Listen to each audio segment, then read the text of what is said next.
आखिर क्या होता है ऐसा चुनाव वाली इंक में कि जो उंगली पर लगने के बाद आसानी से हटती ही नहीं है। क्या है वो इंक, कैसे वो बनाई जाती है, क्या कुछ उसमें प्रयोग किया जाता है, कहाँ कहाँ वो सप्लाई की जाती है, आज आपको इसके बारे में बताने वाले हैं। तो चलिए जानते हैं विस्तार से। चुनाव में वोट करने के साथ ही वोटर के बाएं हाथ की पहली उंगली पर नीली स्याही लगाई जाती है। इसे इलेक्शन इंक कहते हैं क्योंकि ये आसानी से मिटती नहीं है, इसलिए इसे इंडेलिबल इंक भी कहते हैं। लेकिन इस स्याही में ऐसा क्या है जो लगने के बाद ये आसानी से नहीं मिटती, आइए जान लेते हैं। देश में लोकतंत्र के त्योहार की तैयारियां जोरों शोरों से चल रही हैं। भारत की पहली लोकसभा चुनाव के बाद से चुनाव प्रक्रिया में कई बदलाव आए हैं, जैसे मतपेटी की जगह ईवीएम मशीन ने ले ली है। लेकिन ये एक ऐसी चीज है दशकों से वैसी की वैसी ही रही है। हम बात कर रहे हैं इलेक्शन इंक की, वही इंक जो इस बात का प्रतीक होती है कि किसी व्यक्ति ने अपना वोट किया है या नहीं। इस स्याही को लेकर लोगों के मन में कई तरह के सवाल होते हैं। आइए जानते हैं इससे जुड़े चर्चित सवालों के जवाब। इलेक्शन इंक बाएं हाथ की पहली उंगली पर लगाई जाती है। वोट देने के साथ ही चुनाव अधिकारी नीले रंग की स्याही वोटर की उंगली पर लगा देता है। इससे यह सुनिश्चित होता है कि एक व्यक्ति एक से ज्यादा बार वोट नहीं दे सकता, क्योंकि यह आसानी से मिटती नहीं है, इसलिए इसे इंडेलिबल इंक भी कहते हैं। लेकिन इस स्याही में ऐसा क्या है जो लगने के बाद ये आसानी से नहीं मिटती। चलिए जानते हैं ये स्याही कहाँ कैसे बनती है और कहाँ बनती है, और ये इलेक्शन इंक का प्रयोग इलेक्शन में किया जाता है। चुनावी स्याही Mysore paint and varnish limited नाम की कंपनी में बनाई जाती है, जो कर्नाटक राज्य में स्थित है। कंपनी की स्थापना 1937 में उस समय मैसूर प्रांत के महाराज नलवाड़ी कृष्णा राजा वडियार ने की थी। देश में इलेक्शन इंक बनाने का लाइसेंस केवल इसी कंपनी के पास है। वैसे तो यह कंपनी और भी कई तरह के पेंट बनाती है, लेकिन इसकी मुख्य पहचान चुनावी स्याही बनाने के लिए ही है।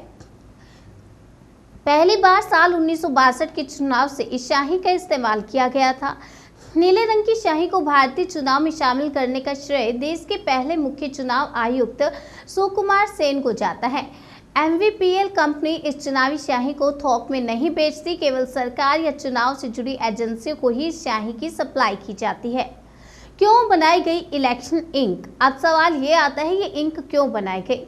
चुनावी स्याही की खास बात यह है कि ये आसानी से मिटती ही नहीं है। पानी से धोने पर भी यह कुछ दिनों तक बनी रहती है, लेकिन ये ऐसी क्यों है, इसे समझने के लिए ये जानना होगा कि चुनावी स्याही बनाने की नौबत ही क्यों आई। इस खास स्याही को बनाने का काम 1950 के दशक में शुरू हुआ था। इसे बनाने का मकसद फर्जी मतदान को रोकना था। इस पहल में council of scientific and industrial research के वैज्ञानिकों ने नेशनल फिजिकल लैबोरेटरी में अमिट स्याही का फॉर्मूला 1952 में इजाद किया। बाद में इसे नेशनल रिसर्च डेवलपमेंट कॉरपोरेशन ने पेटेंट करा लिया। और चुनावी स्याही क्यों नहीं मिटती, सबसे अहम ये सवाल है। चुनावी स्याही बनाने के लिए सिल्वर नाइट्रेट केमिकल का इस्तेमाल किया जाता है। सिल्वर नाइट्रेट इसलिए चुना गया क्योंकि यह पानी के संपर्क में आने के बाद काले रंग का हो जाता है और मिटता नहीं है। जब चुनाव अधिकारी वोटर की उंगली पर नीली स्याही लगाता है तो सिल्वर नाइट्रेट हमारे शरीर में मौजूद नमक के साथ मिलकर सिल्वर क्लोराइड बनाता है, जो काले रंग का होता है। सिल्वर क्लोराइड पानी में घुलता नहीं है, बल्कि त्वचा से जुड़ा रहता है। इसे साबुन से भी धोया नहीं जा सकता। रोशनी के संपर्क में आने से यह निशान और गहरा हो जाता है। चुनावी स्याही का रिएक्शन इतनी तेजी से होता है कि उंगली पर लगने के 1 सेकंड के भीतर यह अपना निशान छोड़ देता है। क्योंकि इसमें अल्कोहल भी होती है, इसलिए 40 सेकंड से भी कम समय में यह सूख जाती है। चुनावी स्याही का निशान तभी मिटता है जब धीरे धीरे त्वचा के सेल पुराने हो जाते हैं और वे उतरने लगते हैं। यह स्याही आमतौर पर 2 दिन से लेकर 1 महीने तक त्वचा पर बनी रहती है।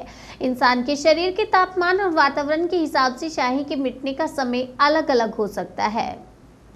अब ये स्याही कहाँ कहाँ सप्लाई की जाती है, आपको बता दें दुनिया भर में स्याही की सप्लाई होती है। चुनाव में स्याही को 10 मिलीलीटर की लाखों बोतलों में भरकर मतदान केंद्र पर भेजा जाता है। इसका इस्तेमाल सिर्फ भारत ही नहीं बल्कि दुनिया भर के दर्जन भर देशों में होता है। MyGov की रिपोर्ट के मुताबिक Mysore paint and varnish limited की खास इंक 25 से ज़्यादा देशों में सप्लाई की जाती है। इनमें कनाडा, घाना, नाइजीरिया, मंगोलिया, मलेशिया, नेपाल, दक्षिण अफ्रीका और मालदीव शामिल है। क्योंकि विभिन्न देश स्याही लगाने के लिए अलग अलग तरीकों का पालन करते हैं, इसलिए कंपनी ग्राहक के अनुसार स्याही की आपूर्ति करती है।